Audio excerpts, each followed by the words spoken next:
Oh yeah, she's back. The Sherni herself. Ram Madhvani's Aarya, one of my favorite shows, is back in our lives with season 3. Well, the first 4 episodes of season 3 anyway, considering Disney+Hotstar is doing that whole annoying drop it in 2 parts thing again. After her husband was killed, Aarya Sareen, played by a formidable Sushmita Sen, was forced to take charge of the family business, a drug empire. For 2 seasons, she was on the run, scrambling to survive and keep her family safe from rival drug lords and gangsters who were out for blood. But no more. As we saw in the electrifying finale of last season, she's done running and hiding and trying to escape this world.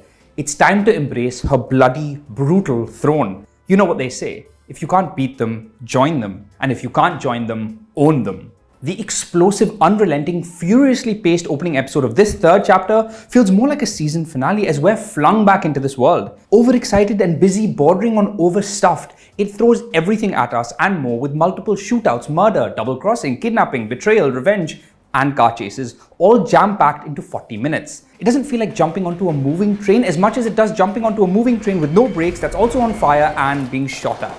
For Aarya, embracing her position as a don of the Afim business has brought with it a fresh wave of enemies. ACP Khan, played by the impressive Vikas Kumar, continues to be forever on her trail waiting to bring her down. She's also got the Russians to contend with, for whom she must organize her biggest consignment yet, worth 1,000 crores. Then there's the matter of Suraj, played by a less than inspiring Indranil Sen Gupta, who's out for revenge after his wife was killed last season. This time, writers Khushbu Raj, Amit Raj and Anu Singh Chaudhary sacrifice character, patience and depth at the altar of urgency and bingeability. What was once a potent, nuanced balance of family and crime, womanhood, motherhood and mafia becomes a plot-heavy series that lives in service of ensuring there's never a dull moment, but rarely a quiet one. This time, the unrelenting narrative demands refuse to let the scenes breathe and the characters be. Everyone's now a chess piece in service of the next big gut punch. But the thing about opting for frenzied punch storytelling is that it can leave you feeling beaten and exhausted. In a series like this, twists, revelations and showdowns are like perfume or cologne, better in small doses. There's a joke in here somewhere about if Aarya season 3 was a perfume, it'd be called Dun Dun Dun. That's not to say that it isn't a well-made, thoroughly engaging new installment. This 3rd season demands you don't look away. You're always invested, always entertained. The stakes and urgency remain consistent, the tension forever escalating, which isn't easy to do. These 4 episodes almost felt like I was watching the show 24, considering it all happens over the course of a few incredibly tense few days. Above all, Aarya remains immensely watchable, largely because of, well, Aarya. Both the character and what Sushmita Sen does with her, delicately oscillating between worried, compassionate mother and dreaded dawn. It's her softness, her kindness, her humanity with her loved ones that makes her fire and ferocity feel inexhaustible. Regardless of whether the series around her fumbles or flounders, I for one am with this character to the end of the line, come what may. But outside of her, there are just so many other characters this season that they can be awarded only so much attention. Everyone gets brief bullet points but rarely much focus. They're present but rarely felt.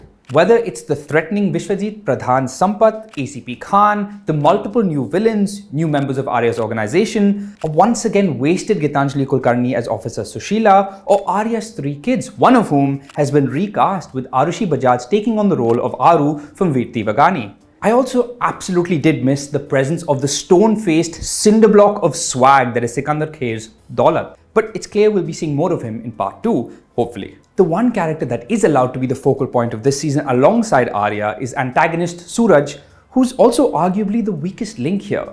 Not only is he a poorly written, watered-down character prone to speaking at us and explaining himself as a good man gone rogue, he's also tough to take seriously, especially when he's playing dress-up and going undercover at art galleries to lure his prey. Even Indranil's performance brings little dimension to him. We rarely feel the duality or the inner turmoil of the grieving husband giving in to his worst, most violent instincts in the name of grief.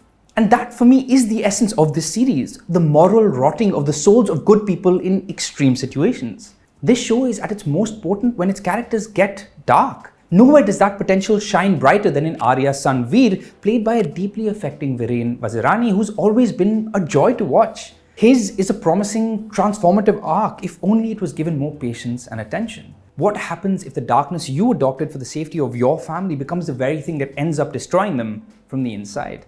With its 3rd season, while Aarya is thankfully still the same show, just about, its essence feels diluted, and the keen, sensitive, thoughtful storytelling presence of creator Ram Madhvani feels lessened here. What we're left with is part 1 of a season that's comfortable and familiar.